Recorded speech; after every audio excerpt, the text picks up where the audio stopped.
सड़क दुर्घटना में काजल और राजू के माता पिता का देहांत हो गया। दोनों बच्चों के माता पिता के मरने की खबर सुनकर उनकी ताई परेशान हो गई।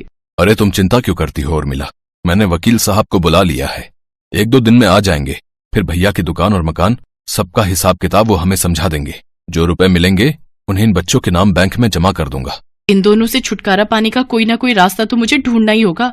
उर्मिला तो सिर्फ जायदाद के लालच में उन अनाथ बच्चों की देखभाल कर रही थी। राधे श्याम जी वसीयत के मुताबिक घनश्याम जी की जायदाद के ये दोनों बच्चे मालिक हैं और बड़े होने तक इनकी सारी जायदाद की देखभाल आप करेंगे। वैसे वकील साहब, बच्चों को, अब मेरा मतलब है अगर कुछ हो जाए या कोई परेशानी हो जाए तो ये जायदाद किसके पास जाएगी? तो ये जायदाद मुमकिन है आप लोगों को ही मिलेगी। तुम कैसी बातें कर रही हो उर्मिला, तुम सोच समझकर तो बोला करो। अरे मेरा वो मतलब नहीं था वकील साहब, भगवान न करे दोनों बच्चे बड़े होकर किसी बुरी लत संगत में पड़ गए तो जायदाद को अगर उन दोनों ने बर्बाद कर दिया तो मैं इन दोनों की माँ की तरह ही देखभाल करूं और बड़े होकर ये अपने माता पिता की जायदाद उड़ा दे, मेरी ना सुने। हाँ ये बात भी सही है, अब आप ही इनके माता पिता हैं, इनको अच्छी संगति और अच्छे संस्कार अब आपने ही देने हैं। अच्छा मैं चलता हूँ, नमस्ते। वकील के जाने के बाद उर्मिला, काजल और राजू दोनों बच्चों को रास्ते से हटाने की योजना बनाने लगती है और उसे जल्दी ही मौका मिल जाता है। उर्मिला मैं कल सुबह तक वापस आ जाऊंगा। आपने भी आज ही जाना था, आपको पता था कि सूरजपुर गांव में मेला लगने वाला है, हम सब मिलकर मेला देखने चलते कितना अच्छा होता।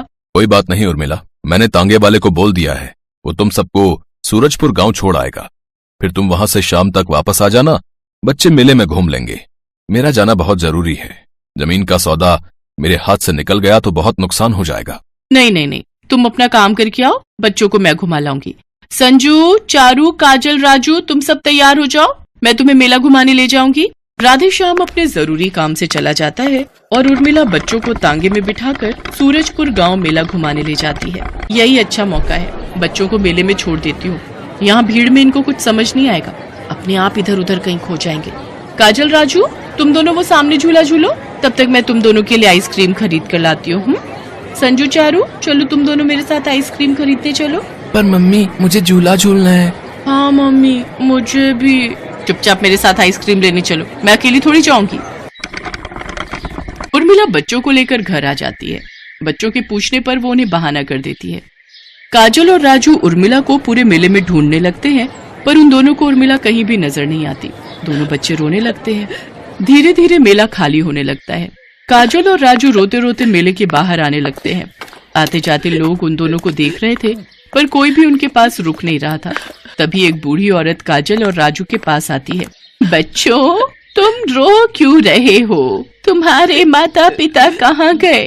दादी माँ, हम अपनी ताई जी के साथ मेला देखने आए थे पर ताई जी कहीं भी दिखाई नहीं दे रही, अब हम घर कैसे जाएंगे? चिंता मत करो बच्चों, मैं तुम्हें तुम्हारे घर तक पहुँचा दूंगी। मैं एक जादूगरनी हूँ और यहाँ मेले में जादू दिखाती हूँ। मेरे पास ये जादुई गोला है जिसमें मुझे ये पता चल जाएगा कि तुम्हारा घर कहाँ है, फिर मैं तुम्हें तुम्हारे घर छोड़ दूंगी। बूढ़ी जादूगरनी अपने थैले में से एक कांच की गेंद निकालती है। उस गेंद में काजल और राजू का घर दिखाई दे जाता है। बच्चों तुम्हें भूख लगी होगी, चलो पहले तुम कुछ खा लो, उसके बाद मैं तुम्हें तुम्हारे घर छोड़ दूंगी। बूढ़ी जादूगरनी हवा में हाथ घुमाती है। उसके सामने एक जादुई चूल्हा आ जाता है।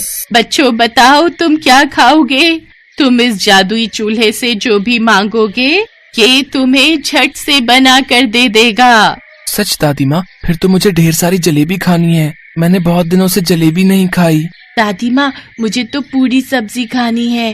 ठीक है तो देखो मेरा जादू, जादुई चूल्हा जल जाए, गरम जलेबी बन जाए, जादुई चूल्हा जल जाए, पूरी सब्जी बन जाए। जादूगरनी के ये बोलते ही जादुई चूल्हे के जादू से बर्तन में खाना बनने लगा। काजल और राजू ये सब देखकर बहुत खुश थे। दोनों ने भरपेट खाना खाया। बच्चों अब मैं एक चुटकी बजाऊंगी और तुम अपने घर पहुंच जाओगे। और हाँ, ये चूल्हा मैं तुम्हें उपहार में दे रही हूँ। जब भी तुम्हें भूख लगे तुम इस जादुई चूल्हे से जो भी मांगोगे वो बनकर तैयार हो जाएगा। चलो अब मैं तुम्हें घर पहुंचा देती हूँ। खूब खाओ मौज उड़ाओ, अब तुम अपने घर को जाओ। बूढ़ी जादूगरनी जैसे ही चुटकी बजाती है, काजल और राजू घर के अंदर होते हैं। उन्हें अपने सामने देखकर उर्मिला चौंक जाती है। अरे तुम दोनों वापस आ गए? अब मतलब तुम दोनों को यहाँ कौन छोड़ गया? ताई जी, हम मेले में आपको ढूंढ रहे थे, फिर हमें एक दादी माँ मिली, उन्होंने हमें यहाँ पहुँचा दिया। ताई जी, हम तो बहुत डर गए थे, आप भी हमारे लिए परेशान हुई होगी ना? हाँ, मैंने भी तुम्हें बहुत ढूंढा था, पर तुम दोनों मिले ही नहीं। चलो अच्छा है तुम दोनों घर आ गए, वरना तुम्हारे ताऊजी बहुत परेशान होते। काजल और राजू कमरे में चले जाते हैं और उस चूल्हे को अपने संदूक में रख देते हैं। उर्मिला का सारा ध्यान काजल और राजू पर ही था, इसलिए उसने चूल्हे की तरफ नहीं देखा। उर्मिला अब दूसरा रास्ता सोचने लगी। घी सीधी उंगली से ना निकले तो उंगली टेढ़ी करनी पड़ती है। अब सीधे रास्ते से तो इनकी जायदाद मेरे हाथ आएगी नहीं, मुझे टेढ़ा ही बनना पड़ेगा। दोनों को भूखा प्यासा रखूंगी, सारे करके काम करवाऊंगी, तो अपने आप कमजोर होकर दोनों एक दिन मर जाएंगे। मैं भी देखती हूँ ये सारी जायदाद मेरी कैसे नहीं होती। मैं इनकी नौकरानी नहीं हूँ कि पाल पोस कर इनको बड़ा करूं और बड़े होकर ये अपनी जायदाद लेकर अलग हो जाएं और मजे उड़ाएं। अगले दिन से उर्मिला ने सख्ती से पेश आना शुरू कर दिया। वो काजल और राजू को बहुत तंग करती थी।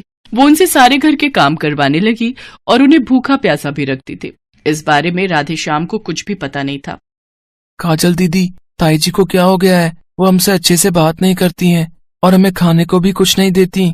मुझे तो बहुत भूख लगी है दीदी।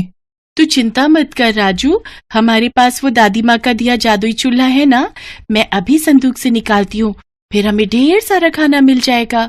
काजल संदूक में से चूल्हा निकालती है और दोनों मिलकर ढेर सारे पकवान खाते हैं।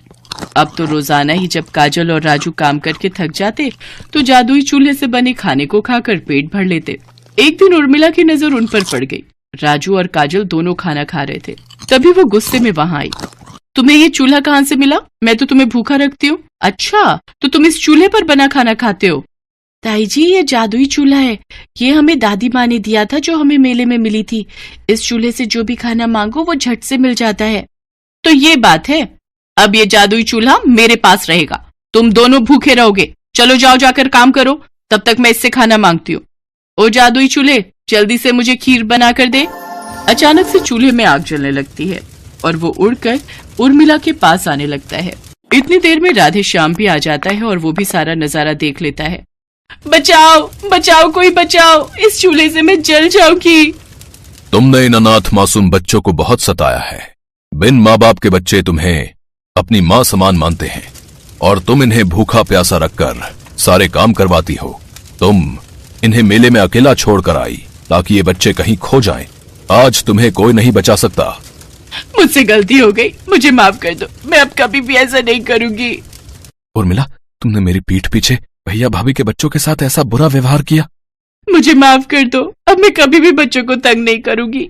मैं उन्हें प्यार से रखूंगी, बहुत प्यार से रखूंगी। मुझे अपनी गलती का एहसास हो गया है, मुझे माफ कर दो। जादुई चूल्हे जी, ताई जी को कुछ मत करो, ताई जी तो हमें बहुत प्यार करती है। इतना कहकर काजल और राजू अपनी ताई से लिपट जाते हैं।